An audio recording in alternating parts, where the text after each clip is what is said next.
In today's episode, I am sitting down with an incredible woman whose journey from being an orphan in Mozambique to embracing the gospel and coming to America is nothing short of inspiring.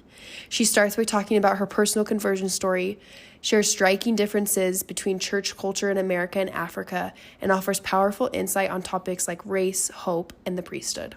Welcome to Blonde Apologist.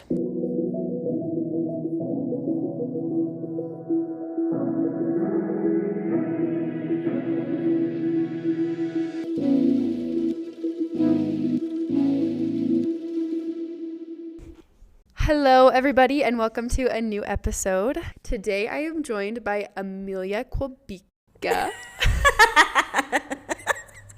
We're just going to call her Amelia. I'm so sorry. Just say Amelia. It's great. Today, I am joined by a new friend. Her name is Amelia, and we are going to talk about her unique story and her upbringing and conversion to the gospel of Jesus Christ. So, Amelia, I'm just going to let you start by telling us where you're from. And a little bit about your upbringing. So I was born in Mozambique. I was actually born in Mozambique is so far away. It takes like 2 days by flight to get there. Oh my gosh. And the town that I was born is called Marameo. It's even more remote than in Mozambique. So I come far away. Yeah. Okay, so you're from Mozambique. What was that like? How long did you live in Mozambique? I lived in Mozambique until I was 16 years old. Okay, so yeah, a lot of your life. Tell us about what that was like. So I was born to wonderful, loving Catholic parents. We would go to church every single Sunday. We memorized the Hail Mary, all those prayers from the Bibles. It was really fun. Actually, I knew a lot more about the Bible because we talked about it in my home growing up every single day. And my dad, he worked as an economist, and we lived in a company housing growing up. So life was great. Wow. Yeah, it was really nice. And I was second to last, and there were 8 of us. So we had a big family. Yeah, very big. And unfortunately, when I was 6 years old, my father passed away. Okay. And so that really changed the dynamic of my family. Mm-hmm. I didn't know what death meant. Yeah, I had no clue. Like, I just thought, wow, I will never see him again. And unfortunately, a little over a year after that, my mom passed away. But this time, even though I was 7 years old, I understood what it meant. At least back then, I thought I knew. Yeah. Because now I'm like, okay, wow, now my mom is dead. That means she's gone. She will never come back. Because that's what happened to my dad. He never came back. We never saw him. And now it means, like, literally, I'm an orphan. I will never see my parents again. And that was heartbreaking. It's tough to just sit with that. And absolutely tragic. Very, very tragic. And so you were what number out of 8 kids? I was number 7. Number 7. Okay. Yeah. So you had older siblings. I had older siblings, and I had a younger brother. My youngest brother, he was only 3 years old at the time. And so two of my brothers, they were out in college. And then, like, my sisters were married, except one. And so when my mom passed away, they were also trying to cope. Yeah. And so before my dad, just go back a little bit, like, before my dad passed away, he realized, okay, like, I live in company housing, I'm sick, I might die. And so he bought land with this, like, military housing there that was, like, all broken down. And so he tried to put, like, a roof and just trying to fix it up before he died. And unfortunately, he died before he could fix it. So we, like, literally lived in a roofless house. Our house had, like, a roof on, like, one little corner. Yeah, it was really bad. Really, really bad. Literally, like, we live in this little corner with just a little area that had a little roof.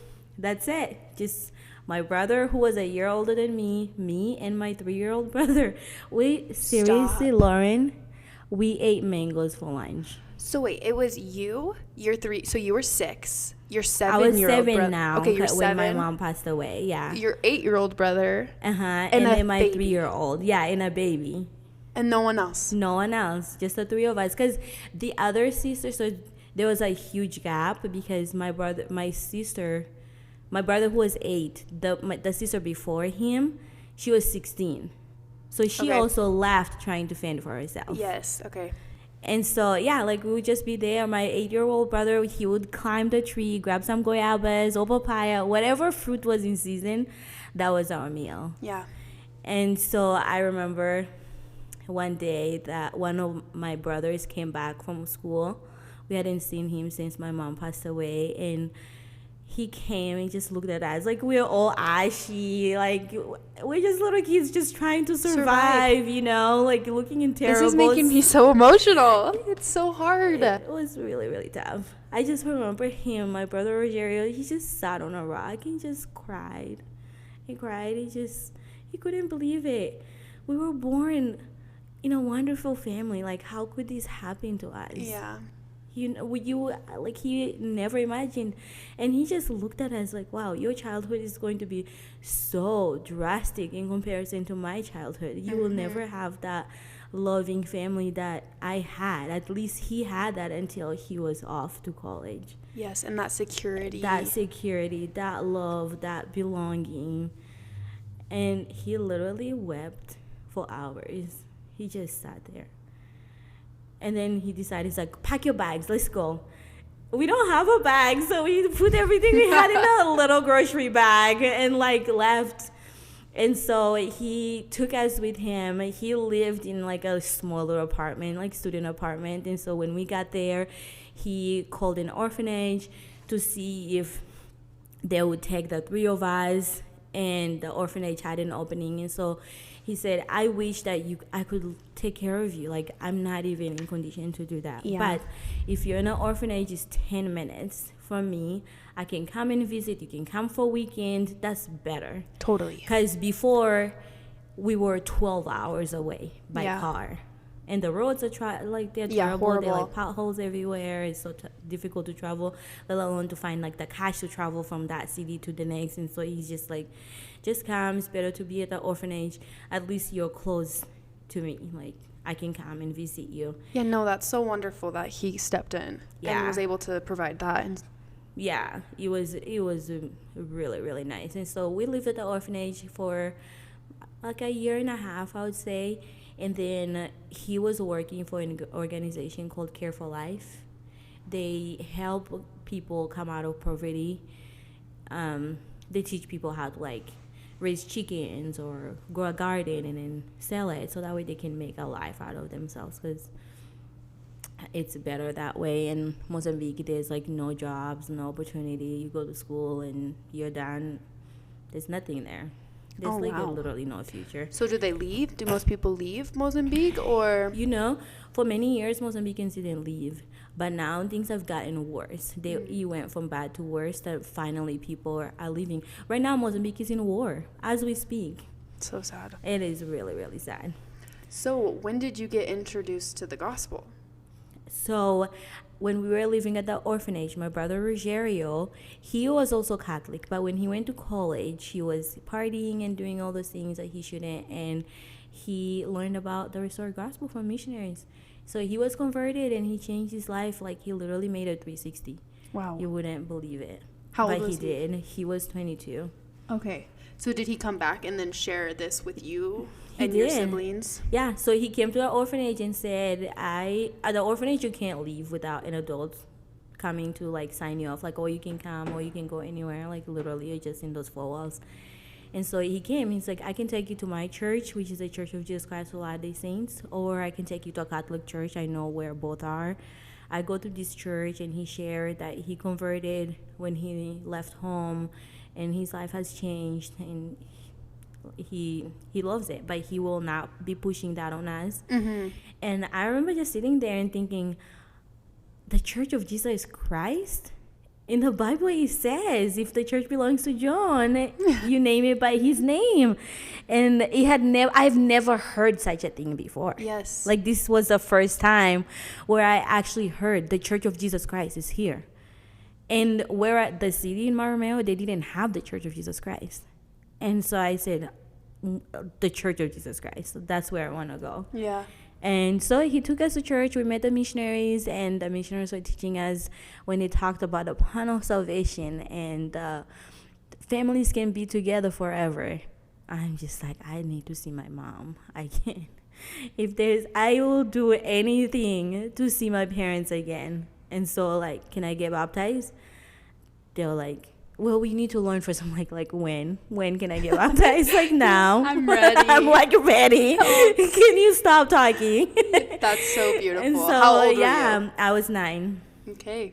I was 9 years old, and so they taught us really fast. I got baptized like right away. Yeah. You're like, any opportunity to see my mom, and join the Jesus Christ Church. I'm all in, and I've always been all in.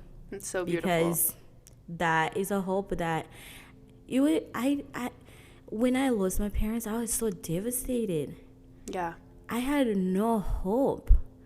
And life seemed hopeless. Like, what's the point of me growing up and having a family and doing this if one day they'll just die? Yeah. As a missionary, that was my favorite lesson to teach. I watched it just click for people when we would teach the plan of salvation and teach the principles that families can be together forever. It would just click for people, and that truth resonates so much with our spirits. Like, we long for that connection with our families. So it's so beautiful. Yeah, it resonated with me. Yeah. And it all made sense. It all made sense. The plan of salvation to me, just from the beginning, I'm just like, yeah, God is genius. I've had all these problems, all these trials in my life. They're horrible, unspeakable. And there have been times where I'm like, God, where are you? Yeah. But now I'm an adult. I look back, I'm like, I have problems, and God is not the problem. He's the solution. He's the answer. Okay, that's so beautiful, because I was going to ask you, like, I think a lot of people struggle with the idea of God because they're like, well, where is God in Africa? Where is God helping these children? I think of you and your siblings in the roofless house, and your simple testimony is just that God was there, and he look at me now. 100%. He has always been there. Let me tell you about orphanage life before I answer. Please. Orphanage was horrible. Literally, I love beans now, but I went years. I'm just like, I cannot look at beans or think of beans. We ate beans every single day. And when I say beans, it's like literally beans and water and salt, period. None of this cilantro and onion or tomatoes, like nothing. No, I believe it. Like, horrible. yeah. The worst beans ever. When we had chicken, it was like, wow, this is a party. Yeah. It's a party that we're having chicken, or fish, or anything except the beans or lentils. Like, just brown lentils every single day. And it was horrible. And, like, I watched my friends being raped. Like, it was so sad. Getting pregnant and then being kicked out of the orphanage. And I'm like, wait, they're being raped. Like, we're in these walls. Just think about it. We're in these walls. And we don't have homes. We're orphans. We don't have anywhere to go. So why would somebody get pregnant here and be kicked out? They're literally on the streets. They don't. It's over for them. One day, it's so sad. I remember I'm like deathly afraid of being raped, and so I was taking a nap, and I can see this vividly, and it was so sad because I had a dream like I was about to be raped, and I opened, and this old man, he was about to touch me, and I said, no, you may never do that. Wow. You will go to jail. My family will come. My brother will come after you. And I had siblings. I had like a cousin who was like a mob, and he was like gangsters, and he was known, and I'm like, I will call him. Yeah. And he's not coming for you alone. Like, he will come for your whole family. Don't you dare touch me or my friends. Don't you dare see me. I'm like, just the thought that you came, that's it. I can't see you abuse anyone. I can't see you abuse my friend. I can't hear about it. Mm-hmm. I'm only 12 years old. Oh. I put that living fear out of this old man. I was just like, don't do it. And you know what? He got scared. And I don't think I did that. God did that. I would have never created that moment all by myself. I was scared. And woken up. Like, that was not me. That was God. Wow. And let me say this, like, let's pretend like I was 8 years old. My parents, Sharon and Greg, they came to Mozambique. Imagine they adopted us then. I would never love my country like the way I do now. I claim to be Mozambican. Why? Because most of my childhood was there. I love it. I live in Africa. I married an African because of my love for that. And had I left when I was little, that would not have happened. So you feel that was an essential part of God's plan for you? Yes, 100%. 100%. So you mentioned your parents. Yeah. Tell us about the adoption process and when that happened for you. So when we were at the orphanage, my brother was working for the organization Care for Life. My parents decided to come to Mozambique for the first time just to do surveys at the orphanage. They had like shoes and clothes for orphan children, and my brother was assigned to help them out. And so they became really good friends.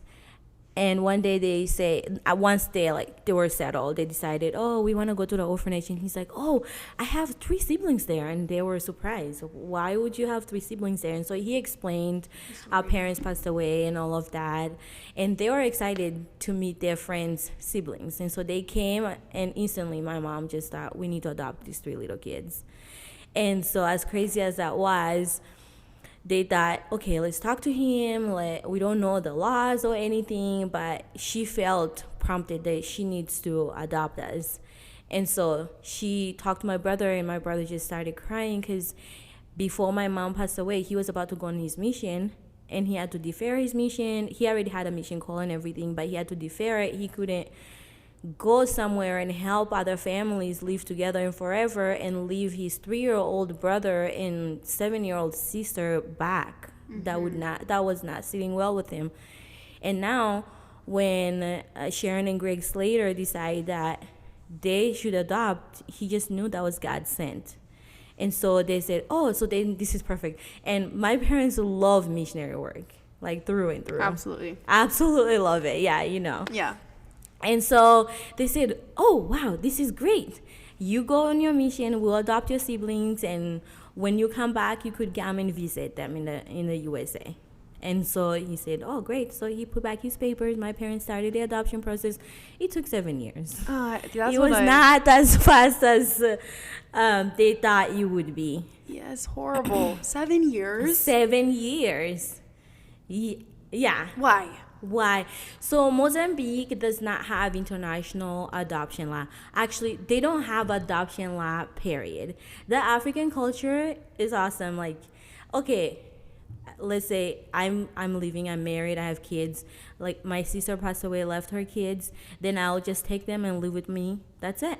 Like, I don't need to go through any court or foster care system or anything. So they've never had international laws. That's tragic, though, because that's where you lose people. Like, people go under the radar. You don't know where they are. Exactly. In that system. Yeah. They need to be accounted for somehow, but they didn't have it. And so with my parents coming there, they were accused. I think the judges didn't want them to adopt us, really. The judge said, oh, maybe they're trafficking kids. Maybe they're doing this. Why would they want to adopt 3 children? And so my parents, they worked so hard during that 7 years. They even brought the judge and the lawyers. Listen, like, this is where they would be. This is the school they would go. They would have a better life, a better, brighter future here. But it still didn't happen. And throughout that time, they created a documentary about our lives, like in the orphanage, how life was, how things are going, and how hard life was, and it became award-winning documentary. And that's how we actually came here. We weren't adopted in Mozambique. We were adopted through here. So we arrived here as visitors. We were invited to speak at orphan awareness seminar at Brigham Young University, and we also were invited to speak at the United Nations on AIDS orphans and orphans around the world as a whole. Like, what's the experience like? Because you have all these leaders trying to make laws and policies on orphans and AIDS and all of that, but they've never experienced it, and so they wanted to hear from us. So we got the visas to come here for those 2 conferences and then go back, God's, like I said, God has always been in my life. He has always guided me every single step of the way. I know he has. He's in charge. He's in control. Guess what happens? Yeah. We are in the airplane. We haven't arrived. There is this massive storm, wiped out our orphanage, wiped out our city, our village. Everything is gone. Like the trees, there's nothing there. It was a horrible, horrible flood that happened. And so we land in Arizona, and that's a blessing in disguise, because now we have 6 months in America, and my parents have been fighting for 7 long years, and my mother had to go back and forth. Yes, every I'm year. I'm sure. She's like, my children are there. My children like she had children in Arizona, children in Africa, and so she kept going back and forth, and it was so hard on both ends. And now we're finally here, and the thought to send us back just didn't sit well, but they have to follow the law. Right. That's what we've been taught. That's what the articles of faith teach. So they kept praying about it, and they learned that there's a law in Arizona. If you have if you have children who are in Arizona and it's not safe for them to go back in their home country, they must be protected by the law. And so we were in foster care system. And while we were in a foster care system, my parents still were researching and found out that they could petition to adopt us through Arizona court. And they did that, and it took probably like a year and a half or so. And the courts, they communicated with the Mozambican government, and eventually we were adopted. Thank goodness. Thank goodness, yes. So how old were you then when you officially were adopted? I was 16. Oh my gosh. Yeah. I was officially adopted when I was 16. So you experienced the church as a teenager in Mozambique, and then also as a teenager in Arizona. Yeah. Can you enlighten us a little bit of how the cultures are different and things that you see different between the different areas? Yeah. So in Mozambique, I would say Africa as a whole, people are excited about the gospel. People are hungry and excited about the restored gospel specifically, because the majority of Mozambicans, they are already Christians. Like I mentioned, I was Catholic. Yes. And we already had that foundation. And so to learn about the Book of Mormon and the restoration, and that God answers prayer, and that I don't have to wait for my Pope to pray, I can pray. So to know, like, wait, no, I don't have to repeat that prayer. I can actually say what's in my heart. And talk to him. And talk to him. Have a relationship. Yes. Yeah. And so a lot of youth over there. I had, in the orphanage, we were the first one to be baptized. And many of our friends, they followed. Really? Yeah. Yeah. I have friends who went on a mission, because when my brother would come to pick us up, then like my friends would be like, can I come? And he's like, yeah, absolutely. Yeah, that's so and good. So he would sign them off too. And some of them just came to get out of the orphanage and just breathe some outside air. But then they ended up loving it. And they're like, wow, I can pray. I can have my own Bible and Book of Mormon. I can receive answer for myself. This is it. I want it. And I want it, and I'm all in. And so it's so cool to see that. And in Arizona, we had a good word. But the main difference about the youth in Africa, and I say Africa because now I've gone to Mozambique. I grew up in Mozambique. I lived in Cape Verde for 2.5 years, and I lived in Congo. Now I'm here for 6 months. I'm moving again to Congo. And so, like, I've seen youth just hungry for the gospel. Like, youth love to hang out at church. In Congo, they go to school, and then after school, they hang out at church for a couple hours, and then they go home. That's where they hang out. That's a hangout spot.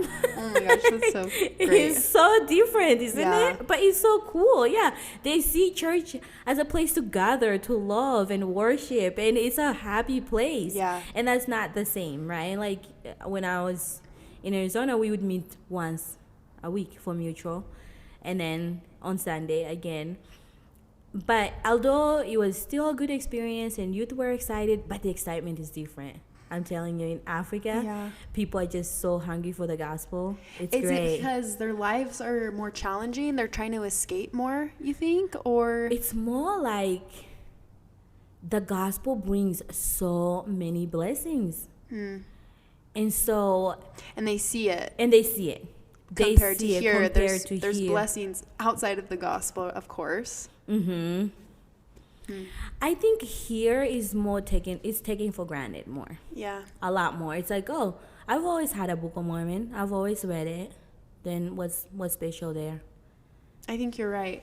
What do you think then? How do we cultivate in America youth to have that desire, have that strong pull to the gospel? Yeah. Without having hard experiences. Yeah. Well, listen, like in Africa, the church has so many resources to excite people.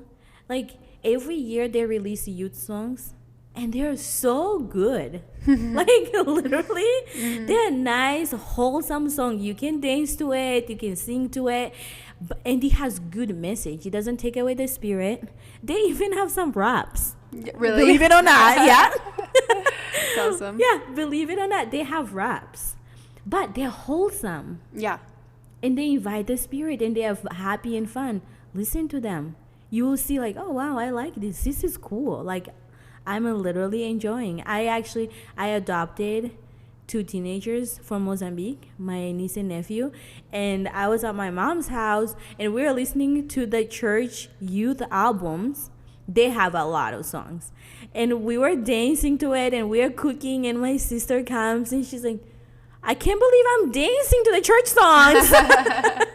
That's awesome. But she did, and she's like, wow, yeah, like the beat, you can actually dance, you can actually enjoy it, and it's still wholesome and it's still uplifting. That's like one way to do it. Another way is, you know, most people who take the Book of Mormon for granted, they have never studied it with real intent. When you really study it with the real intent, wanting to know, you will know it has everything there. Yeah, there's so many valuable truths that are open to you. Yeah. Because of the Book of Mormon. Because of the Book of Mormon. And like to me, and I'll say my kids, because my teenagers that we adopted, they're newly converted. They were converted 2 years ago, and they have studied the Book of Mormon. Like my son, he just turned 16. He has studied it 3 times. Oh my gosh. He just said, Mom, every single time I study, there's some new truths that I find. This is incredible. And I said, yes, that's what it is. It's like, and you're at a different phase of life. It's going to bring in different perspective. Yeah. And so you're going to find so many new truths. Yes. Do we understand the reality of like it is safety for our soul, the refuge it gives us, just that knowledge that we have is taken for granted. I think you're right on that. Yeah. Like my son just shared because we read Mormon, the depressing parts, and he said, I missed this part last time I read it, but this time I'm realizing there's a reason why he's telling us about all these depressing parts, because there's a principle there that he's trying to teach us. You are really never alone. And he said, listen, I may never be the only one in the world, like pretend all Utah is dead and I'm the only one, like that would never happen. But I've been the only one who believed in God, who believed in the restored gospel. And that is lonely. That is just like Mormon. Yeah, applying the Book of Mormon to your life. He was applying it to his life. And that's what a lot of youth here miss out on. It's like, let's literally apply these to our lives. It's great, and it gives us blessings. It keeps us close. My nephew, he's on a mission right now from Mozambique. He said the only thing that kept him safe from gangs and just ruining his life was the Book of Mormon. He said no matter what, he just knew it. Even if it's just a verse, he just read it. Every day, just like he had a goal just a verse a day, but he ended up reading more than a verse a day because he couldn't stop. Yeah. And in Mozambique, where he lived, people were, like I said, there's no freedom in Mozambique. There's no freedom of speech. Let's say if you believe in this political candidate, you can't talk about him, or you can't criticize the other. You just can't talk. About things scary. Yeah, it's very scary. And then remember, there's also no jobs. You graduate from 12th grade is the like literally the highest education. The highest education is 12th grade. But then you graduate from 12th grade, what do? Nothing. And so kids go and create gangs. They start gangs, and then they bully the other people who are going to school, the little ones, like, oh, hey, before you can walk on this road, you need to pay me X amount of money. Oh, stop. Yeah, no, I kid you not. And then, or you have to pay, or you have to be beaten or killed, or you have to join the gang. Mm-hmm. But once you join the gang, you can't get out of it. Yeah, so scary. Yeah. And so my nephew, he just said, I didn't know what to do. I just felt stuck. I want to go to school. I want to get an education. But what else can I do? I just read the Book of Mormon. And somehow I would walk home and they wouldn't be on the road, the gangs. Or like he would see them and he would just walk a different path and they wouldn't follow, which is rare. Because typically, if they're after you, they'll follow you. Mm-hmm. If they want to create trouble, they will create trouble. And so just the fact that he knew that no matter what, he needed that power that comes from the Book of Mormon. He could count on it. And the armor of God. The Lord came. The Lord protected him. Wow, yeah. And took care of him. Yeah. So I'm curious, do you feel weighed down? Like, there's so much pain and tragedy, like we're talking about here, the realities of the state of Africa. And of course, Africa isn't the only country with these struggles and issues, even in the United States. Even in the United States, we have that. There's so much poverty and pain and trials out there. And I feel like I can only do so much and I can't make an impact. And that's daunting to me as well. Mm-hmm. What are your thoughts? You seem so optimistic and talking about these things. Where does your optimism, I guess, come from in this with the state of the world? So, my sister-in-law once shared with me, she said, I can't understand everything. I can't know everything. I don't have bird's eyes, meaning God has bird's eyes. The bird is flying up there and the bird can see everything. Mm-hmm. And so that's God. God has bird's eyes and he can see everything. And so when I don't understand, that's when I come to Christ and I plead with him to whether either take the burden away or help me understand or help me feel better about it. And I have carried that perspective with me because it's true. I can't understand. I can't solve all these world's problems. I can't understand everyone's burdens or why things are happening, why bad things are happening to good people. But I know that there is a God who is loving and who is caring, who does understand. And so this is when I just say, Jesus, take the wheel. Mm-hmm. And trust in him that he can. And then I can also pray, what else can I do? You can't just go to Mozambique right now and go help. Right. Or adopt a child or whatever, right? Mm-hmm. But you can put a hand on someone here. There are so many people who are depressed, who are sad, who are lonely, who have anxiety. But you can just say hi to them. Put your arm around them. Literally, I don't even run. I like jog and like walk fast. The other day I saw this lady sitting and just sobbing. And I had this feeling, just go and sit with her. And I'm like, okay, she's going to think it's weird, but it's okay. I can be weird. That's fine. Like, oh my gosh, you're amazing. And I went inside and I just said, you're okay. Like, things will be okay. I had no idea what she was going through. And she was like, I literally just needed a hug. I'm so grateful that you just listened to that simple prompting. That simple prompting. Literally. And she's like, I just needed a hug. Like, I'm from India and not like I don't have family here and I'm here and things are very difficult. It's expensive and gas and I came to America for refuge and I haven't found it. I just miss my family so much. And so just that you even noticed, like you could even see me, that means the world to me. And like now we're friends, but that's how our friendship began. Yeah. Isn't that incredible? It's perfect. It's a beautiful example of like the role that we are supposed to play. And it could be as simple as just starting your day with a prayer. With a prayer. And saying, let me know who I'm supposed to support or talk to or love or say hi. You know, the other day I was at my house and my son is 5, but he's been riding his bike since he was 2 years old.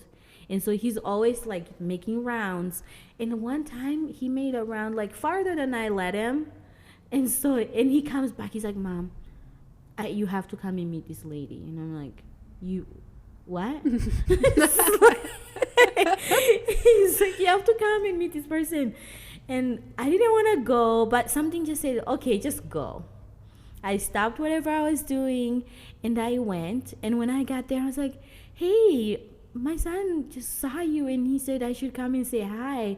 And she's like, oh yeah, like I live here, I have 3 children. And we started talking and I said, oh, do you have triplets? And she just starts crying. And she's like, it's a long story. And she opened up that she couldn't have kids for 12 years and she had somebody carry babies for her, and then while somebody was carrying the babies for her, she had those babies were twins and she got pregnant like a month after that happened. Gosh. And so that's why they look like triplets. And I was like, oh, I'm so sorry, I asked a sensitive question. And she's like, no, like honestly I've just been feeling so weighed down because they're toddlers and I can't so believe it. I can't imagine. Yeah, like she literally had triplets. They're a month apart. Like she's like, I went 12 years without bearing a child, and when I did something that was so desperate and embarrassing, and then I get a child. Yeah. Explain that. Seriously. Yeah. But she was still thankful that she has kids, but they were so difficult, and so we became friends right there. And she's just like, oh wow, it's just so nice to talk to somebody that is not kids. And I was like, oh well, I'm home all the time, like we can chat, and we became friends. It's just something simple like that. Yes. You know, and she needed just to say hi to an adult. Yeah, like, it's so true. Like she needed another human who was an adult that was not acknowledge like a little. it. Acknowledge, yeah, because that's all I did. I'm just like, girl, your life is tough. Yeah, this is tough. This is so tough. This is so difficult. Like, let me help you. Leave your kids at my house. Like, they'll be riding bikes. They'll just be playing outside anyways. And I'm here. And she's just like, honestly, that's so nice. And I will take you up. All I needed is just for you to come and, like, just have another adult. And I think that it's so beautiful to think about all of us doing that each day. Like, if we can find someone each day to help, as it could be as simple as waving at them and saying hi, acknowledging their existence, or it could be taking them groceries, I don't know, taking them dinner. Whatever it is. Yeah, whatever your prompting is. And if we're all doing that around the world, like, we're making an impact. We're making the world a better place. And, like, that's what we're supposed to do. That's what ministering is. Totally. Oh my gosh. That is what I truly believe that's what the prophet means when he says minister. It's like literally be a true friend. Just watch out for people. Just watch out. My testimony of ministering has grown a lot just in this week because I'm in my really steady presidency and I was doing ministering interviews. And as in the presidency, like, we have all of these women who we're thinking about all of the time, and they all have so many needs. Everyone is going through so much. Like, whether they know it or not, they're still going through so much. Totally. Everyone has challenges, and I don't have time to sit down with every individual and meet their needs. But I am so grateful for the ministering assignments for the sisters who are looking out for them. And I really just have a testimony that, like, ministering is God's opportunity of letting us keep the 2 great commandments to prove and show that we love him and that we love our neighbors. Yeah. And I need that reminder. And so I guess this is also a shout out to do your ministering. Do the ministering. Literally, it's so good. And it just makes me feel good. Yes. Whenever I minister, and that's always been my goal. Like, I always pray, like, Heavenly Father, my world is so small. I'm a mom of 4. I don't have time. I'm so busy. But what else can I do? Who else needs me? Who can I serve? And usually I'll have a person or 2 that will come to mind, send a message. Totally. Yeah, like, in your busy day, just say hi to this person or call this person. And that's it. I'm doing my part. And every time that I'm in a rough place in my life or I'm struggling or having a hard day, I always want to look inward and think, like, okay, I need a mom time. Like, I need a pampered night. I need to go get my nails done, whatever. I need something to get away to distract me. But the reality is, like, when I take time to serve other people, like, my burdens are lifted. Yes. Every time. Every single time. Do you know, that's what my mom always said. When I was in college, she would be like, oh, you had a hard day, you're feeling down, go serve somebody. Make cookies for someone. Yeah. And I used to think, oh, how weird. But then I was happy making the cookies. I'm like, okay, well, I'm making these brownies and I won't be eating them myself. Like, I'll be giving them to my roommates or my neighbors. But it's exactly what it is. It's human beings long for other human beings. Like, we need other people to survive. And so when we are serving and caring for each other and looking outward, then we feel fulfilled. Our bucket is full, and you can't even explain it other than we have a God who created a plan, and He's amazing. And when we follow it, things work out. Yeah, it's so good. Well, good. It's funny because, like, at the beginning of this conversation, I was feeling weighed down, and I was like, wow, this is heavy. But then I'm already feeling very lifted. And the reality is, like, God is in control. God is in control. I'll tell you this. Like, people in Africa, they have all these struggles and all, but they are so happy. They're the happiest people I know. Wow. Do you know what they do differently? Do you know what women's do? They don't have works, all of these. Like, they take care of their homes and everything. In the afternoon, they're sitting there chatting and they're laughing, connecting. Yeah, like, they're literally connecting with each other. And because they have that connection, they don't feel so lost and so alone. They have a community to take care of each other. That's what they do. When there's a hurricane or like a storm that comes, they just take care of each other. They know nobody from America will come. Even if America sends food to the government, it won't get to them. So they literally know, like, we're alone, but we're not, because we have a community and we help each other and we lift each other, and that's all they need. Yeah, and I do think that because of transportation and we move everywhere and people are always on the go, whether it's for work or whatever, we are less connected to our immediate circle of like people around us, our neighbors and our community. And your neighbor is whenever I have an emergency, let's say like my car breaks down, my mom is like 40 minutes away. My sister is an hour away. Who is going to be my emergency person? My neighbor. Yeah. My ministering sister is the one I call. So really, like, there's a reason why we're sisters and we're brothers and we're in a word family, and we're in a stake. I live in Santa Queen right now, and we have a ward, like, what's it called, emergency preparedness. There we go. And they literally, when you're I have like 4 people I can call, and they're my friends. And so I don't feel weird to call them, because when I was assigned to them, I was like, I need to get to know them enough, whereas if I do have like a leak or something and I can take care of it, I feel comfortable calling them. Yeah. And now we're friends. Even one of them wasn't even part of them. They swapped them. We're still friends. And I actually did, because you know how I live in Africa and here and there. We came back in June, and we didn't have a dinner table. And so I just told my friend in my ward, and she's like, you just came back. Wait, do you need something? And I said, yeah, you probably don't have it, because I need a dinner table. The one I have, it doesn't work. And she's like, oh, I don't have it. But when she was going on her day, she talked to a friend, and a friend said, oh, yeah, I'm getting rid of my dinner table. And she's like, wait, Amelia needs one. So she calls me quickly, and then she even brought it to my house. Amazing. So amazing. I just love my ward family. I love my neighbors. And I think that's how Christ intended it to be. Yeah. We need to love ourselves, love our neighbors, and be neighborly. Be friends. I love that. Yeah.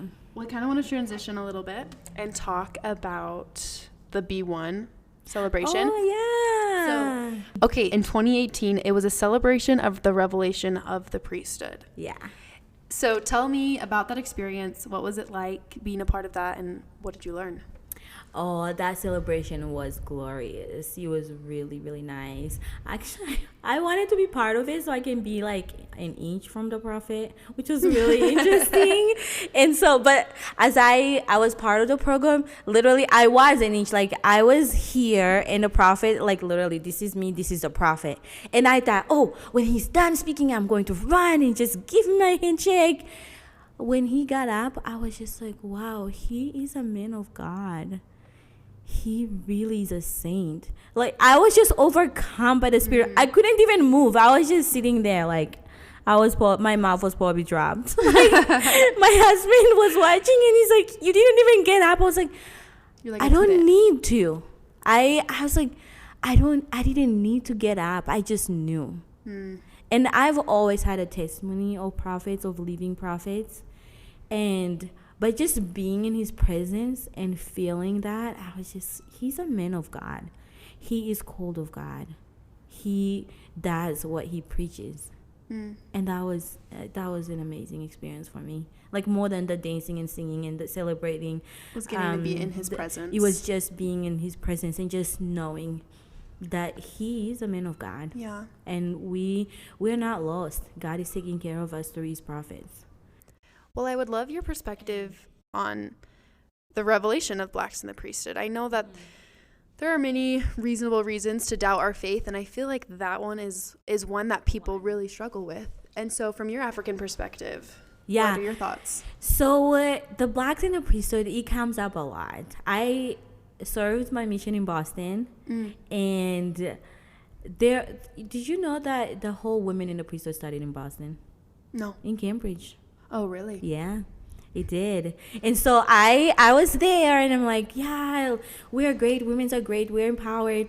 And then they'd be like, no, we're not. We should have the priesthood. And I'm like, why would you want that?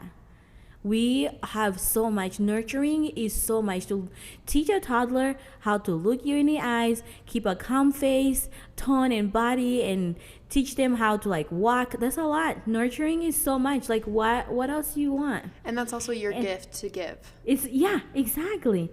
And so I remember just telling them, like, listen, like in the church we have everything we need. We have all the power. We have the Spirit, and we can receive revelation for ourselves, for our families.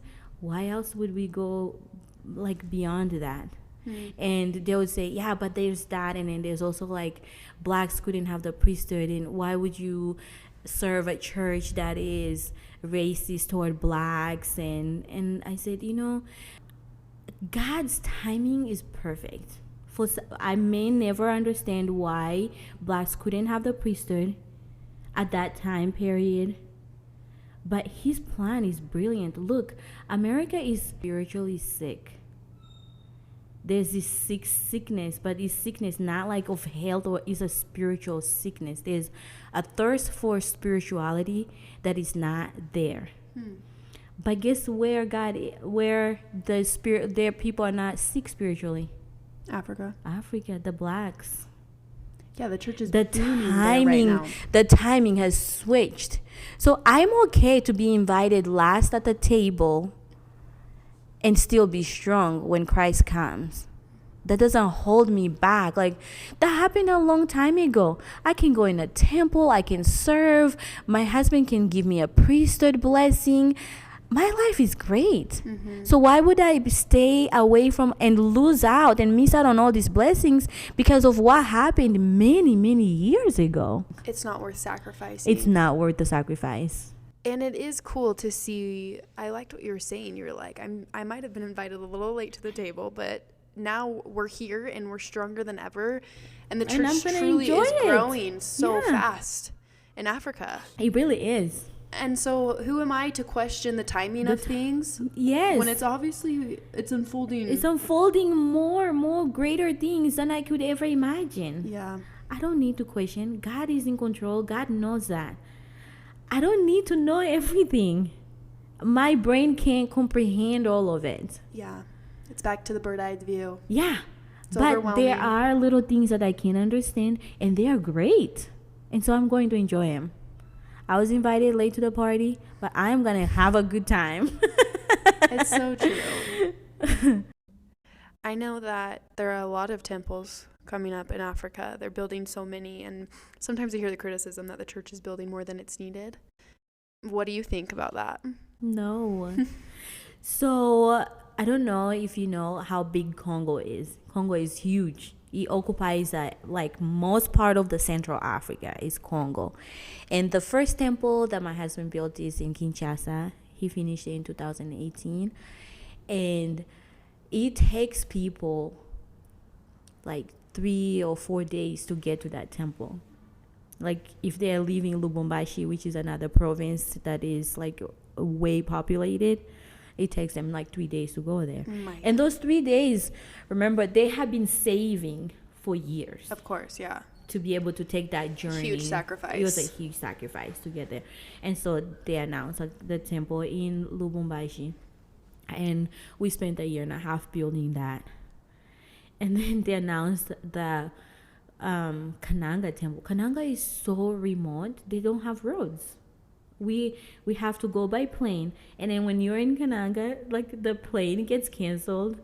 Oh, we don't have enough people to fly. The flight was canceled. Okay, you're supposed to leave on Wednesday. You leave on Friday, or you leave on It is so remote, and I didn't want to go there. But my husband has gone, and he's been helping with all of this and that, and he's like, "You should come with me on one of these trips." Because I was like, I'm going back to my comfort. Like, I'll support you from far away. And he took me there.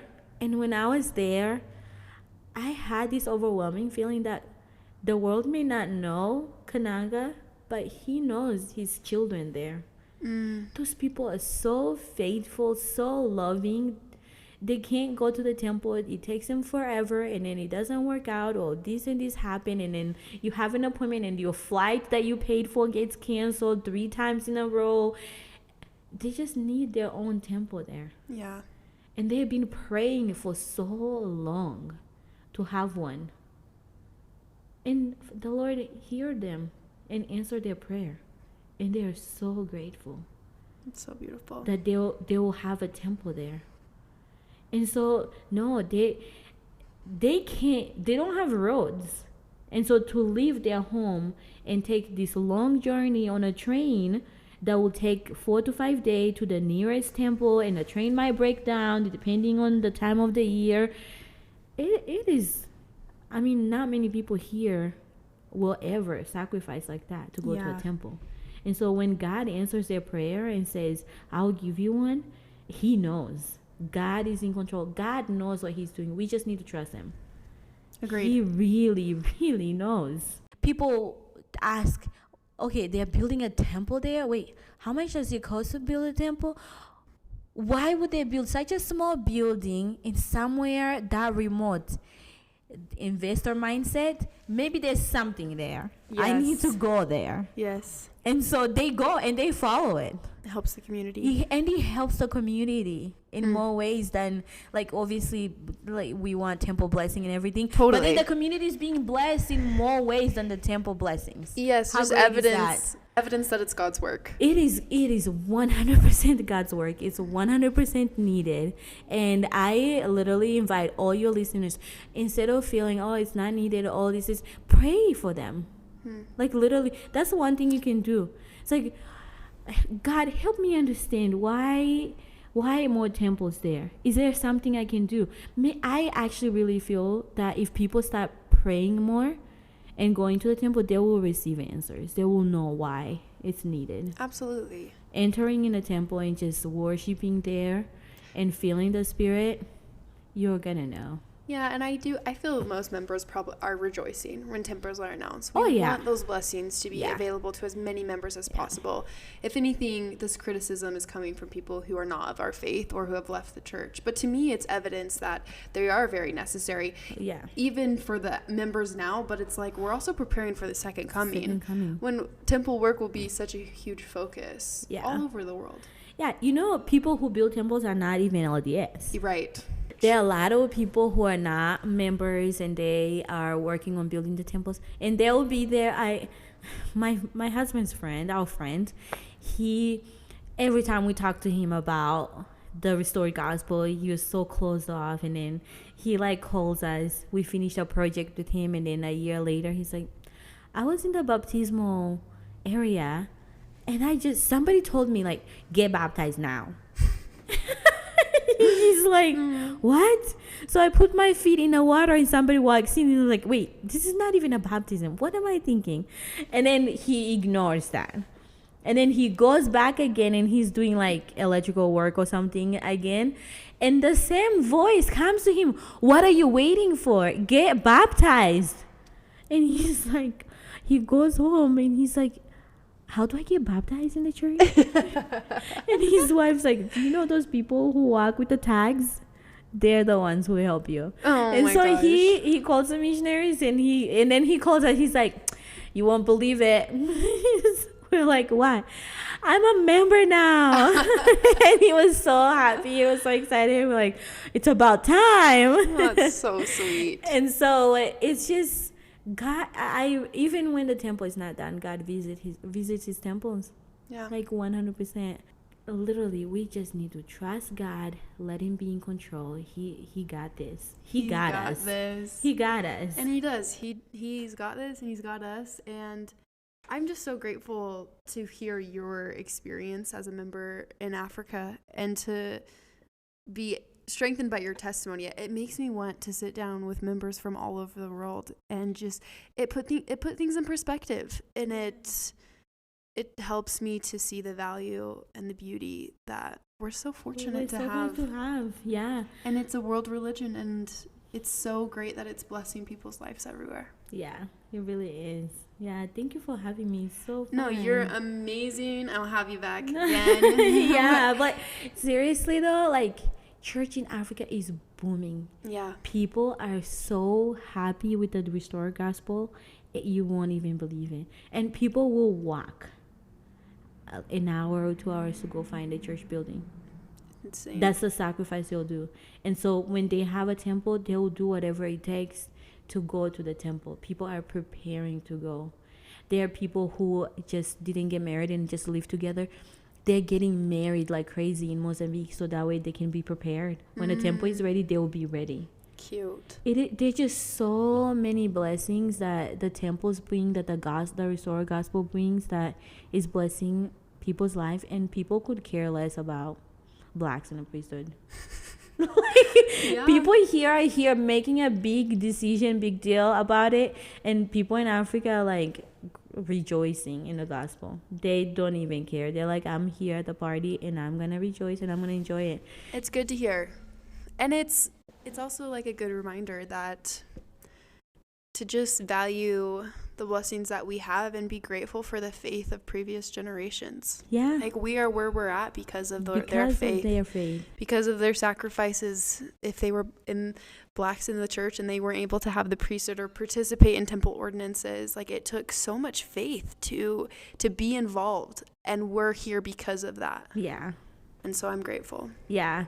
Well, again, thank you for coming on. No problem. I can't express it enough. Like, I feel very much moved, but also like encouraged from hearing your story, and I know my listeners will feel that as well. So I really appreciate you being vulnerable and like sharing this reality with us and your testimony with us. Of course. Thank you for having me. You're amazing.